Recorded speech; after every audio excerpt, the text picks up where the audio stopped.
Hi மக்களே, இன்றைக்கி நம்ம வெஜிடபிள்லாம் எப்படி ஸ்டோரேஜ் பண்ணுறோன்றது தான் மினி வீடியோவை பார்க்க போகிறீங்க. ஸோ அதுக்கு ஃபஸ்ட்டு நான் மார்க்கெட் போய்ட்டு காய்கறிலாம் வாங்கிட்டு நான் என்னோடய வெங்காயம்லாம் பிரித்து போட்டுக்கிறேன். அதுக்கப்புறமா உள்ள வெஜிடபிள்ஸ் எல்லாமே நான் நல்லா வாஷ் பண்ணி தான் எப்போயுமே ஃப்ரிட்ஜில் ஸ்டோர் பண்ணுவேன். நம்ம வாஷ் பண்ணி வைக்கும்போது அது ரொம்ப நாள் ஃப்ரெஷ்ஷாகவும் இருக்கும். நீங்கள் டைரெக்டாகவே எடுத்து யூஸ் பண்ணிக்கலாம். அவசரமாக காலையில் சமைக்கும் போதும் ரொம்ப ஹெல்ப்பாக இருக்கும்.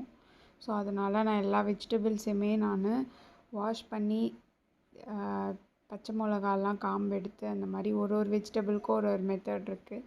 ஸோ அதுக்கேற்ற மாதிரி பிளாஸ்டிக் கண்டெய்னர்ஸில் போட்டு ஸ்டோர் பண்ணிக்கிறேன்.